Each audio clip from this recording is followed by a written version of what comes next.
News now. The NATO summit wrapping up today. I'm Jack Callahan, Fox News, after a meeting with the NATO-Ukraine Council and a speech from President Biden. Highlighting the alliance's support for Ukraine and defending democratic values. It will come hours before the president meets one-on-one with Ukraine's President Volodymyr Zelensky. Zelensky has been critical of NATO leaders for refusing.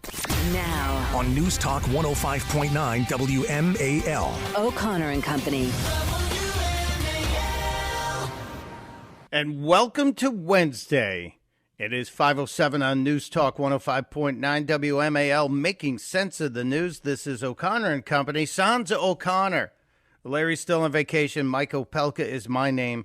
And Julie Gunlock continues to return for the abuse that I've been heaping upon her in the mornings. Good morning, Julie. Good morning. Great to be with you. I'm happy you're here because there are like news whack-a-mole games going on.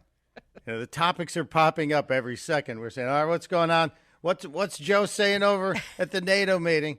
What happened at the All-Star game? What happened in the D.C. crime bill vote? Did the ladies on The View lose their mud again? Yes, they did. We'll get to that. There's so much going on. Plus, 6:35, Cal Thomas stops by, which is going to be great. We have Andy Biggs, Congressman Andy Biggs, here just after 7, and with the FBI director going to testify today, or take questions and not answer them, depending on your point of view on that. That's going to be interesting. And the governor of Virginia, Glenn Youngkin, will be here. Boy, oh boy, could we do 3 hours with him. Yeah. And, of course, Virginia House Speaker Todd Gilbert, who I do not know, but I'm very encouraged about the opportunity to speak with the House Speaker in Virginia this morning.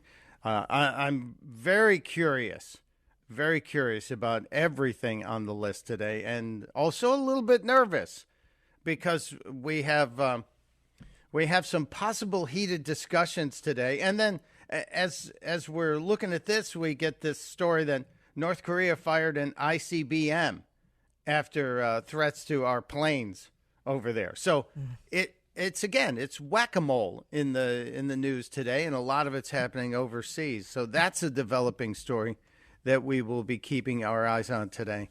I'm worried we're going to need a fifth hour. So Heather, get on that, please. If you can craft a fifth hour for us today. Kidding. Oh, wow. Yeah. I don't know about that.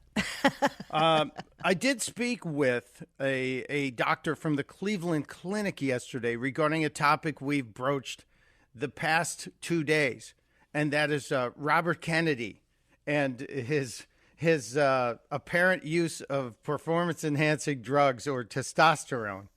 And I was schooled that this is actually not that crazy or not that far out of the ordinary. And aside from the possible restrictions on his fathering children, again, there's not too much wrong with what he's doing. Yeah, it's interesting. I've seen some commentary on this on Twitter. One person I followed said every man over a certain age should be taking, testosterone supplements. And, I don't know enough about this, but I think you're right that it's not as controversial maybe as some of us think. Yeah. So it's again, the press by the press, the Sure. left side of the press to try and freeze Kennedy and eliminate him. It's very Saul Alinsky what they're doing to one of their own. If you can take them off topic and freeze them on a different subject, then you can prevent them from making any headway. And I think that's the ultimate goal of the left in what they're doing with Kennedy. Also on my list today, and we have to talk about this, is your marriage suffering from a sleep divorce? That's something we're going to have to get into today. Meaning, do you and your spouse sleep separately? Apparently, I'll tell you, with this it's a radio thing. schedule, my husband's about ready to do that, but at this point, no. I think we're the exception, not the norm. Those of us who are at our workplace, ready to go, technically a half hour before we start. So you're here at 4:30, ready to rock and roll. Yeah. It's hard on the other half in your life because we're not normal people. Yeah. We're half night owls.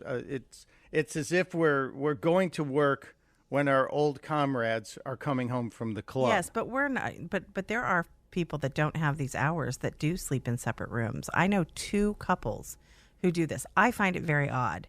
They love it. So yeah, I'll enjoy talking about that with you.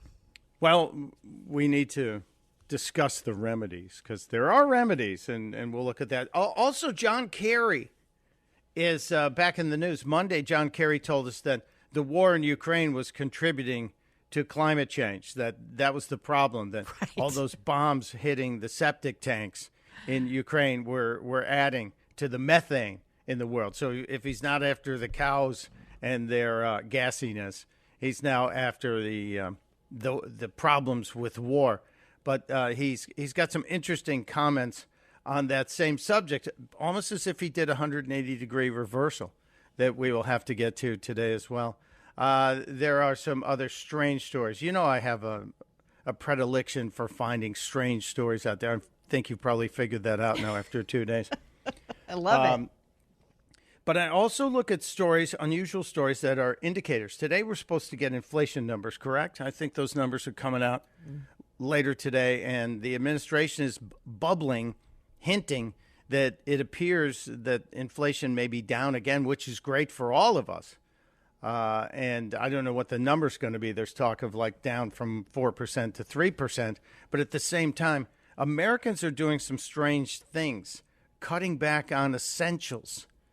And the lack of purchase of essentials like soap and shampoo and razors and toothpaste is an indicator that there may be trouble ahead in the economy.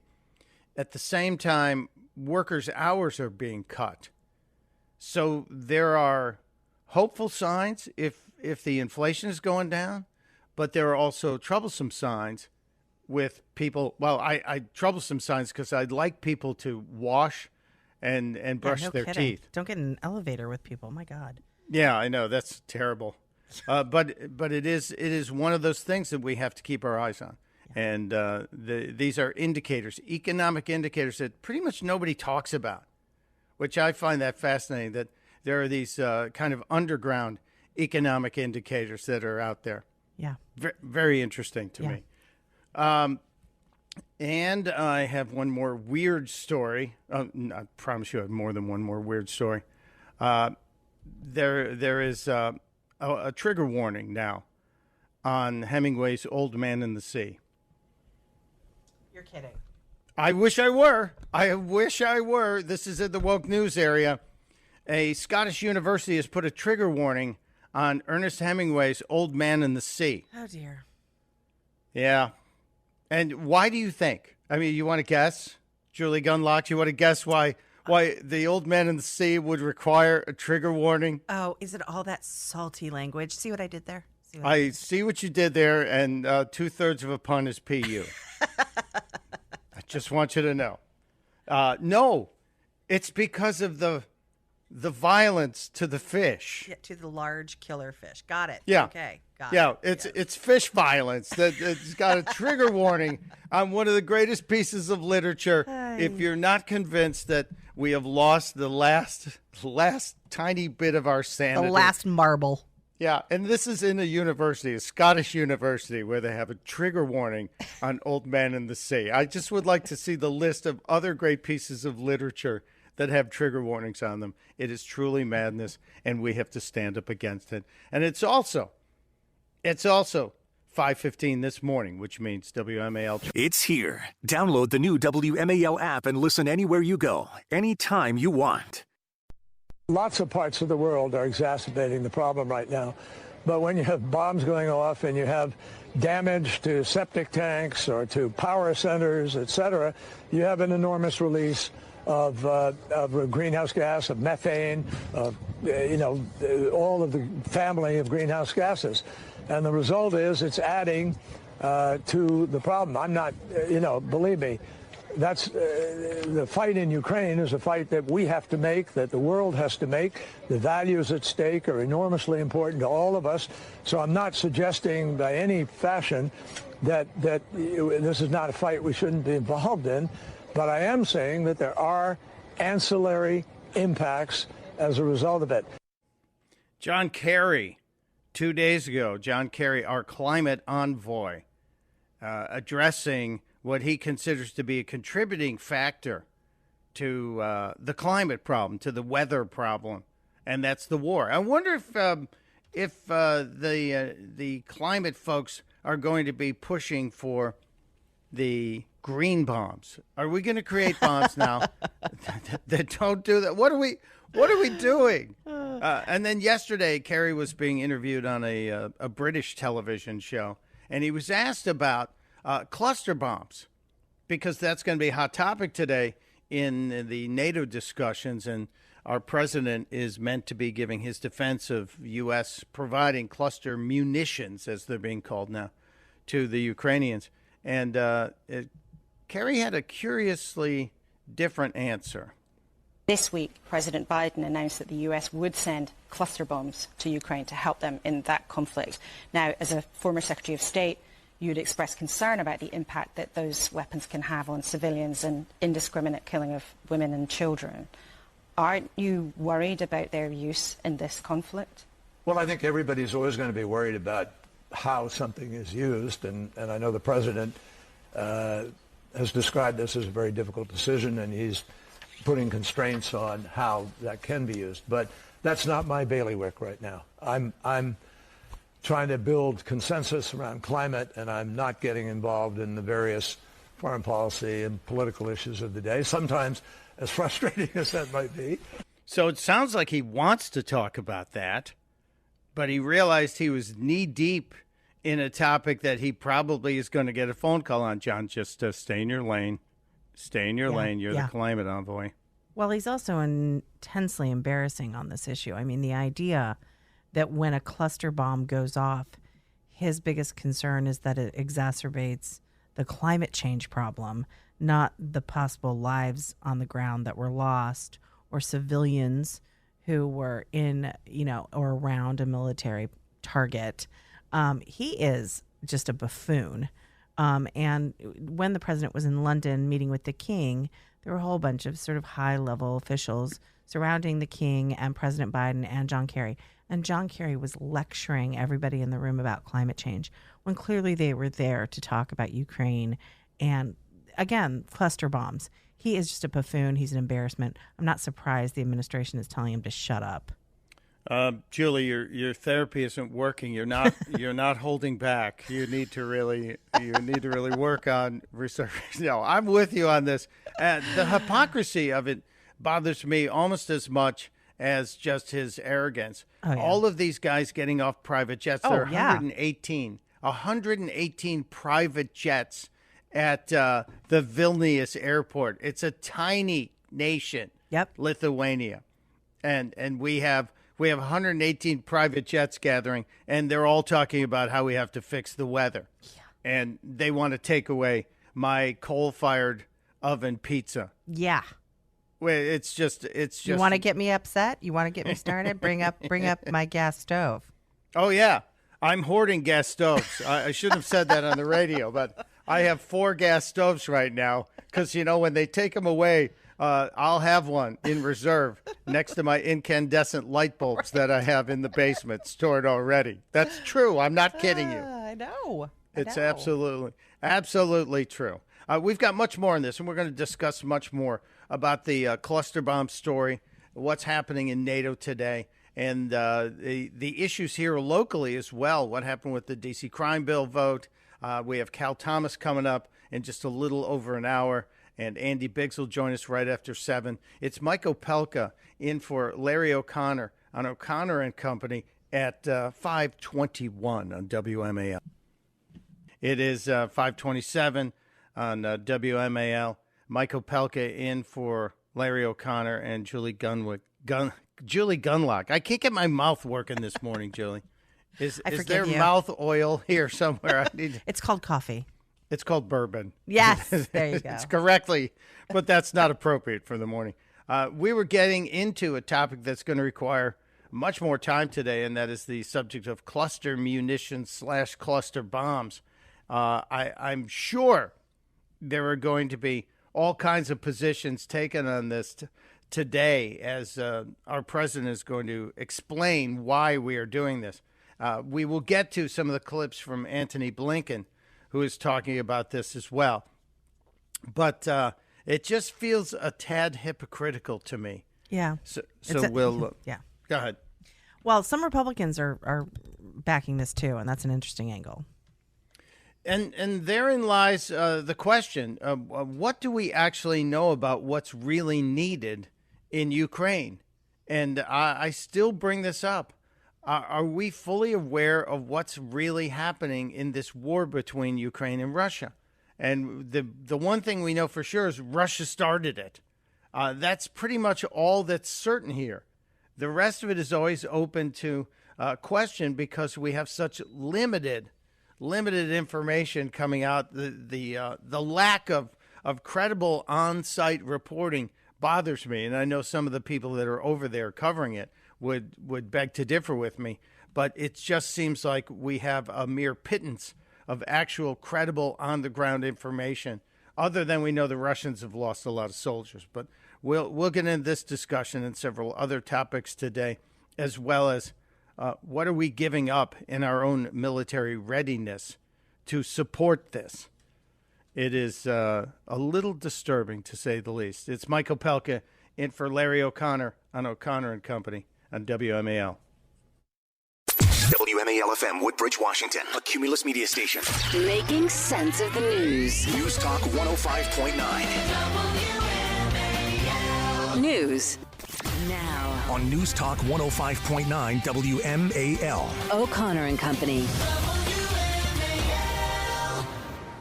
It is 5:37 on a Wednesday morning on News Talk 105.9 WMAL. Making sense of the news. Good morning. It's Michael Pelka in for Larry O'Connor on O'Connor and Company with Julie Gunlock here again today. 3 in a row, Julie. That's 3 in right. a row. And I'm just getting used to you. And are you going to be here tomorrow? I am not here tomorrow, but it's been a great 3 days. Well, 2.2 days. Yeah, okay. We're barely there. Oh, that's good. We're going to attempt to get to everything this morning. We were in the middle of discussing the topic of cluster munitions and the fact that our president is going to be speaking at NATO today and rationalizing the I guess shipping of our cluster bombs to the Ukrainians. Yeah. And After saying it was a war crime to use them. Yeah. Right. So what happened? 502 days ago there was an invasion. And I guess that changed everything. That added the rationalization that cluster munitions were okay. Remember the principled folks, the people who are like, we want to vote for people with principles, right? Well, I'm okay with people saying I had a stance on it, but I changed it because of this. But we haven't heard that yet. I wonder if we're going to hear that. I'm not okay with people calling it a war crime and then just oopsie changing my mind. That's the language used prior to this moment was pretty vicious when Trump was doing it, but now it's okay. But go on. That is the reverse whataboutism, I guess. Yeah. That's at play here. And former President Trump has denounced this decision. He's come out and said that Joe Biden should not be dragging us further into World War III by sending cluster munitions to Ukraine, adding in his quote, he should be trying to end the war and stop the horrific death and destruction being caused by by an incompetent administration. So he got a few shots in all around there. Yeah, good. And I think this is actually a point that's going to maybe allow us to understand the positions of all the Republican candidates as well. Mr. Trump has always said that we don't need to be in endless wars. We need to be less focused on maintaining these wars or keeping them going. And I think we're going to see clarification. Nikki Haley yesterday made an appearance on Fox in the evening. I think she was on with Brett Baer. And she questioned Donald Trump's claim that he could stop this war in 24 hours in one day. And I think a lot of us do, but Mr. Trump exaggerates to clarify on a regular basis. back to the cluster bombs, Antony Blinken is telling the world that Ukraine is defenseless without these. Seriously, defenseless? How many billions have we sent over there? And they're defenseless? Have we hit $1 trillion yet? I think we're close.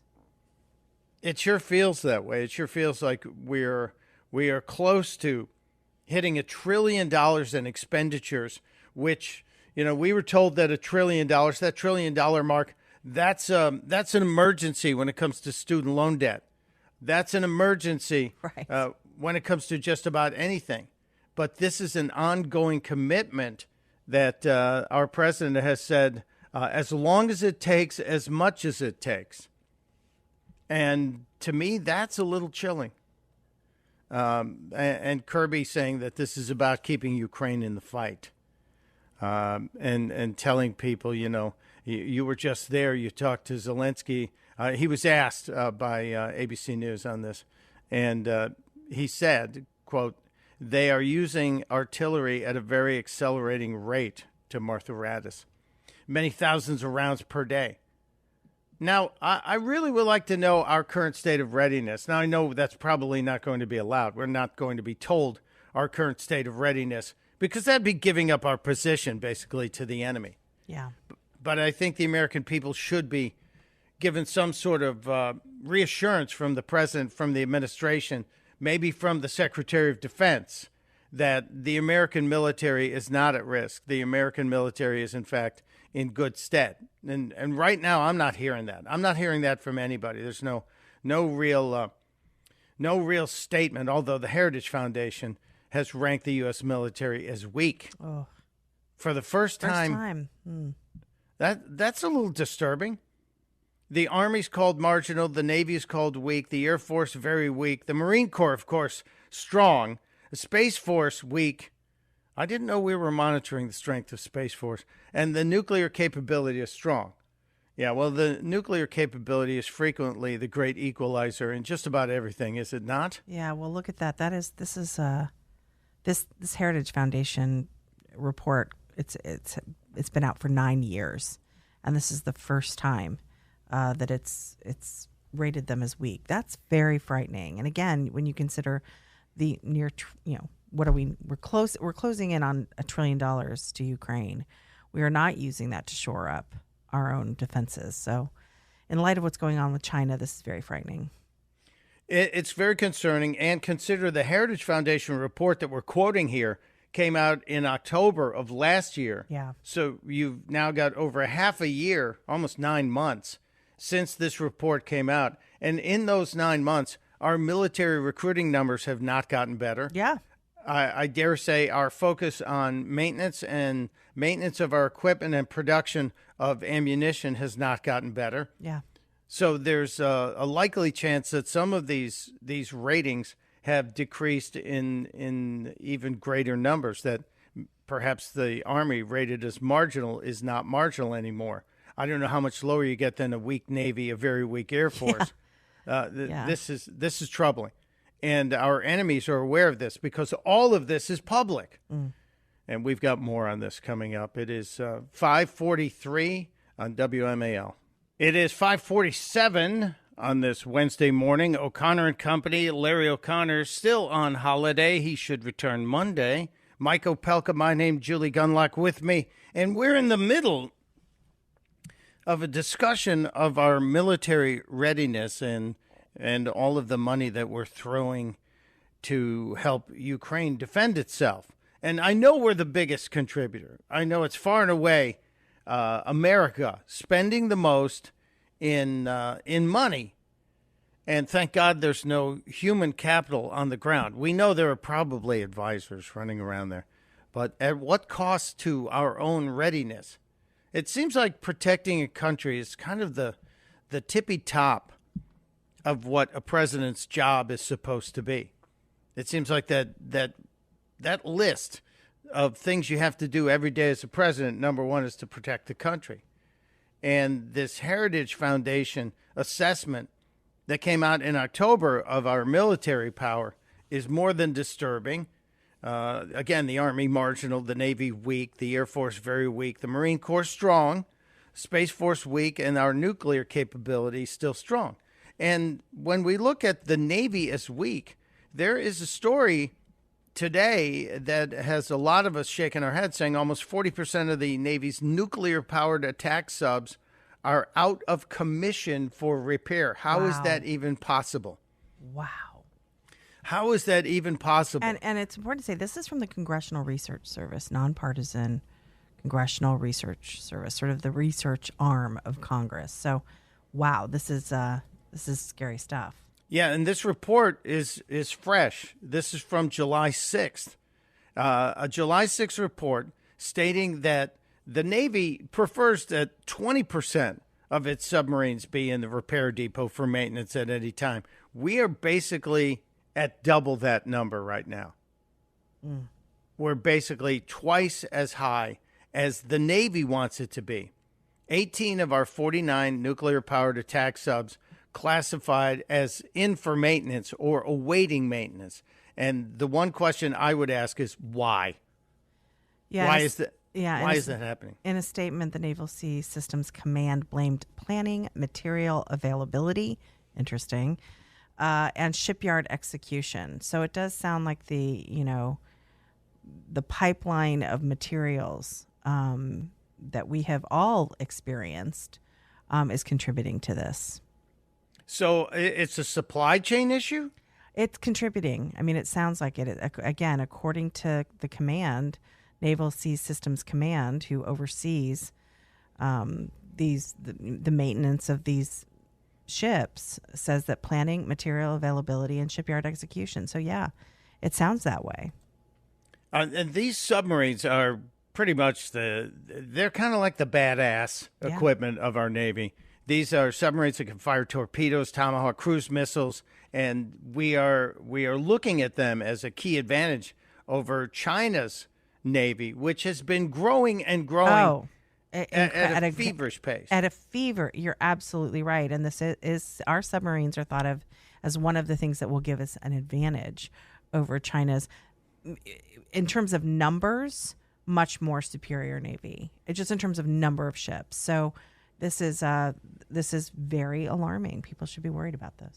Well, and the people I would like to be worried about this are the elected members of the House and the Senate, who should be asking the Secretary of Defense, who should be asking everyone involved in this process, why did this happen? How did this happen? And then next, how do we fix it? We certainly are throwing money or allocating money. I shouldn't say throwing money. We are allocating money to our Defense Department, and we need to be the best. Well, maybe without question. Maybe a little of that money we're sending overseas could be reallocated to these ships. Maybe the money that we've been allocating towards wokeness in the military could be better used to fix our submarines. Maybe the money that we're allocating to pay for abortions for service members, that we'll get into the Tommy Tuberville story as it relates to the Marines. But here in this story on the Navy, I would like to see the money spent not on wokeness, not on political correctness. Not on Pride Month. How about that? No, thank you. Thank you very much. How about pride in the strength of our military, especially in our Navy? This is a very infuriating topic, and we could clear a room talking about it, but we have much more coming up this morning. It is 5:52 on WMAL.